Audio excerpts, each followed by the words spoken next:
Good morning students, मैं यश Husaini BSc final year की physics class में आपका स्वागत करता हूं। आज की क्लास में हम डिस्कस करने वाले हैं इलेक्ट्रॉन का प्रभावी द्रव्यमान। किसके बारे में? इलेक्ट्रॉन का प्रभावी द्रव्यमान के बारे में, यानी कि effective mass of an electron. ठीक है, इलेक्ट्रॉन का प्रभावी द्रव्यमान क्या होता है, इफेक्टिव मास क्या होता है। तो देखो, इसको आप कैसे समझोगे कि ये हमारे पास क्या होता है, एक क्रिस्टल है। ठीक है, क्या है हमारे पास? क्रिस्टल है। और क्रिस्टल में हमारे पास क्या होते हैं? मुक्त इलेक्ट्रॉन होते हैं। ठीक है, ठोस क्रिस्टल है, इसमें क्या होते हैं हमारे पास? मुक्त इलेक्ट्रॉन होते हैं। और ये क्या करते रहते हैं हमारे पास? स्वतंत्र रूप से गति करते रहते हैं, फ्री मोशंस करते रहते हैं। क्लियर है? इनका जो मास होता है ना, इनका जो द्रव्यमान होता है ना, वो क्या होता है? m होता है। ठीक है, मुक्त इलेक्ट्रॉनों का द्रव्यमान कितना होता है? m होता है। पहली बात तो ये क्लियर है।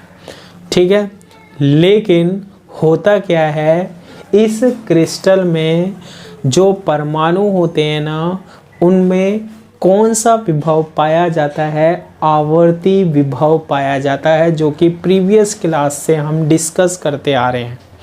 ठीक है, इस क्रिस्टल में, इस ठोस क्रिस्टल में आवर्ती विभव होने के कारण, ठीक है, इस क्रिस्टल में आवर्ती विभव पीरियोडिक पोटेंशियल होने के कारण जो इलेक्ट्रॉन का जो द्रव्यमान होता है ना, m, वो m ना रहकर कुछ अलग होता है।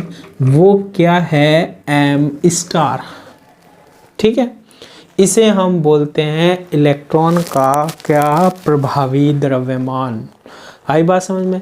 अरे ये जानते हो, ये मुक्त इलेक्ट्रॉन होते हैं ठोस क्रिस्टल में, उसका द्रव्यमान, जो इलेक्ट्रॉन का द्रव्यमान होता है, वो ये होता है हमारे पास। फ्री इलेक्ट्रॉन होता है ना, हमें गति करते रहते हैं ठोस क्रिस्टल में। ठीक है भाई, उसका द्रव्यमान होता है m, इलेक्ट्रॉन का द्रव्यमान m। लेकिन ठोस क्रिस्टल में आवर्ती विभव होने के कारण, पीरियोडिक पोटेंशियल होने के कारण, जो इलेक्ट्रॉन का जो द्रव्यमान होता है ना, वो कुछ भिन्न प्रतीत होता है ना। उसे हम किससे व्यक्त करते हैं? m स्टार से, जिसे हम बोलते हैं इलेक्ट्रॉन का क्या? प्रभावी द्रव्यमान बोलते हैं। आ गई बात समझ में? देखो, इसको हम लिख सकते हैं क्या, कि जब कोई इलेक्ट्रॉन किसी ठोस में गति करता है, जैसे धातु ही है, ठोस में गति करता है, तो ठोस के क्रिस्टल जालक में,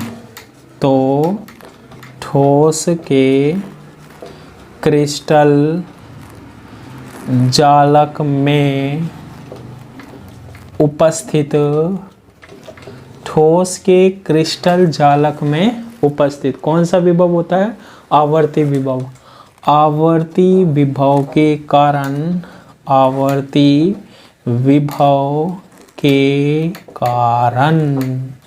ठीक है, आवर्ती विभव पाया जाता है परमाणु के बीच में, और ये मुक्त इलेक्ट्रॉन होते ही हैं इसमें। आवर्ती विभव के कारण जो इलेक्ट्रॉन का द्रव्यमान है ना, इलेक्ट्रॉन का जो द्रव्यमान होता है, ठीक है, वो मुक्त इलेक्ट्रॉन के द्रव्यमान से,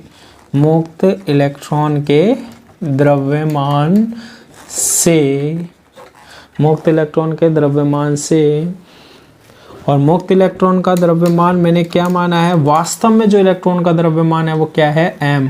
मुक्त इलेक्ट्रॉन के द्रव्यमान से, यानी m से भिन्न हो जाता है भैया, चेंज हो गया, भिन्न हो जाता है, अलग हो जाता है। ठीक है, इस द्रव्यमान को इस द्रव्यमान को क्या कहा जाता है?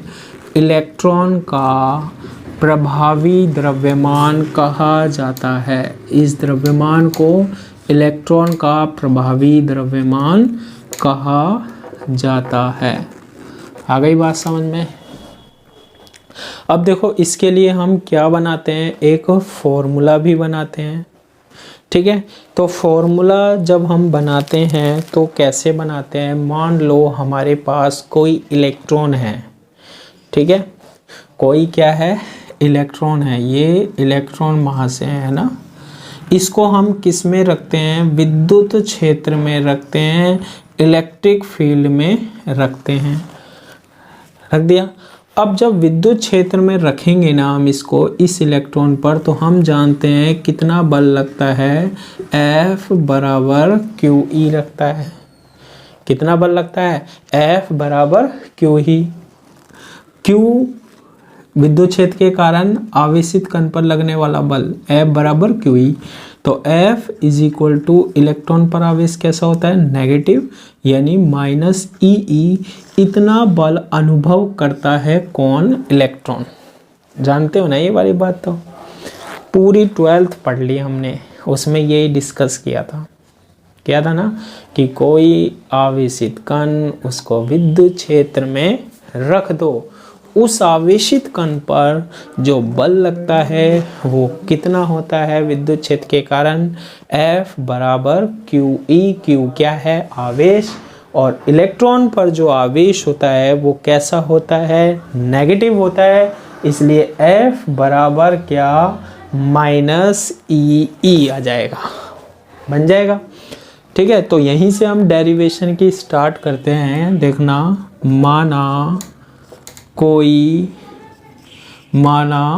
कोई मुक्त इलेक्ट्रॉन, ये मुक्त इलेक्ट्रॉन है भैया, और इसका द्रव्यमान आप खूब जानते हो, 9.1 इंटू 10⁻⁻31 किलोग्राम होता है। होता है या नहीं होता? माना कोई मुक्त इलेक्ट्रॉन पर विद्युत क्षेत्र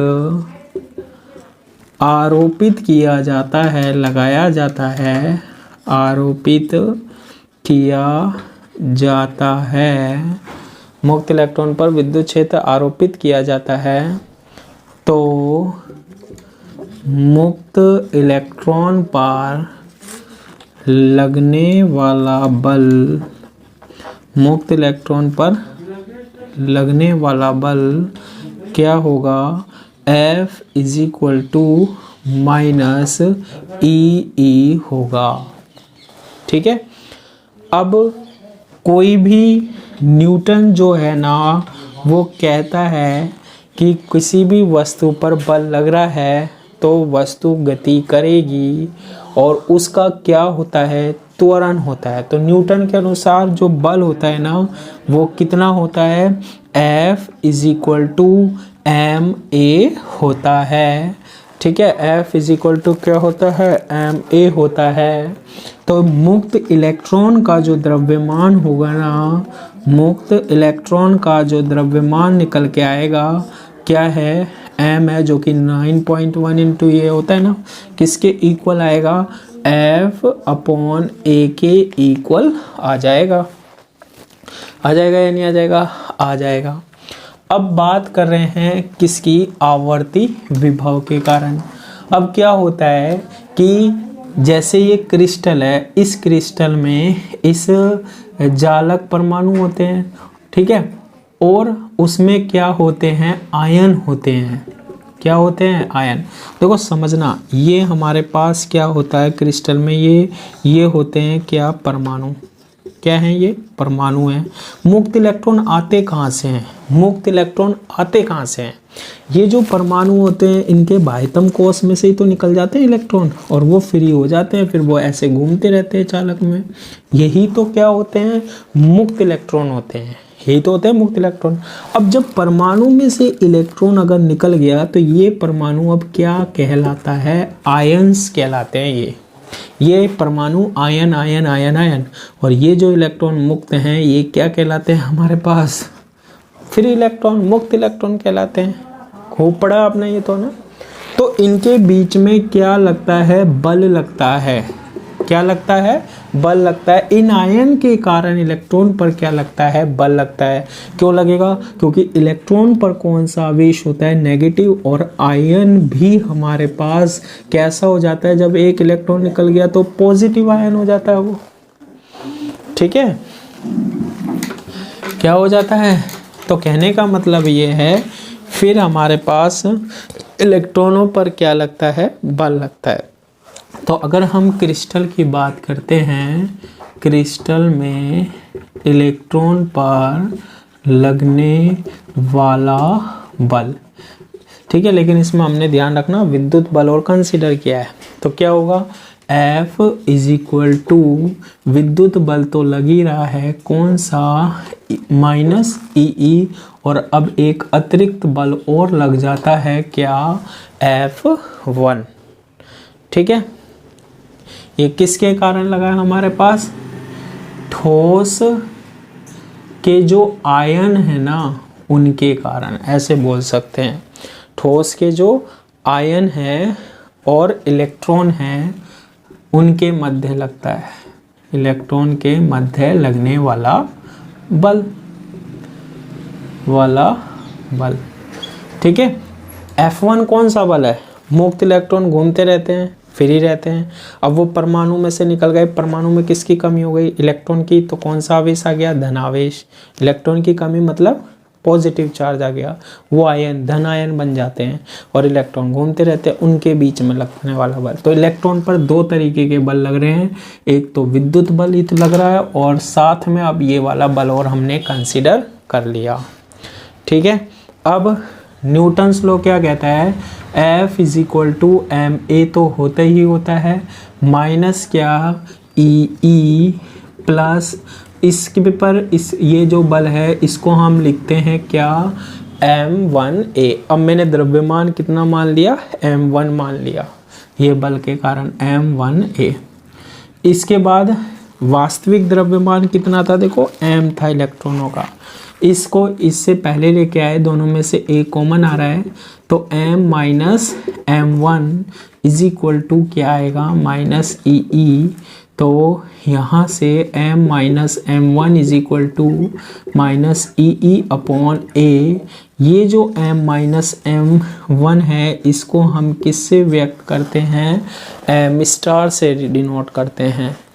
किससे व्यक्त करते हैं हम, m स्टार से, और m star is equal to minus E upon A. ये जो m स्टार होता है, m star is equal to m minus m1, ये क्या कहलाता है हमारे पास, इलेक्ट्रॉन का प्रभावी द्रव्यमान कहलाता है। ठीक है, क्या कहलाता है, इलेक्ट्रॉन का प्रभावी द्रव्यमान कहलाता है। तो आप देखो वास्तव में इलेक्ट्रॉन का द्रव्यमान क्या लेकर चले थे हम, m लेकर चले थे। अब m में से ये घट रहा है या जुड़ भी सकता है ना, m में से कुछ अंतर होकर तब हमारे पास क्या आ रहा है, अब द्रव्यमान आ रहा है। तो जो इलेक्ट्रॉन का जो वास्तविक द्रव्यमान था ना m, अब वो नहीं रहता है।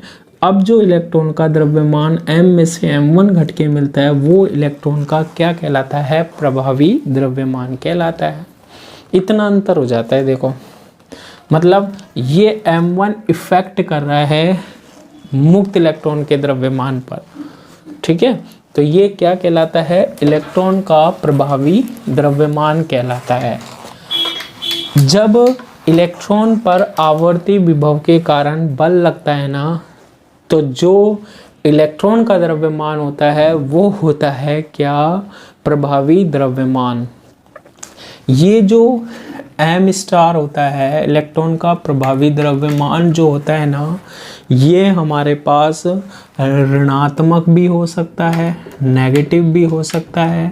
ठीक है, ये जो m स्टार है ना, प्रभावी द्रव्यमान जो है ये शून्य भी हो सकता है, और ये जो m स्टार है ना ये धनात्मक भी हो सकता है। अब आप कहोगे सर ये कैसे हो सकता है ना, बल लगने के कारण ऐसा प्रतीत होता है।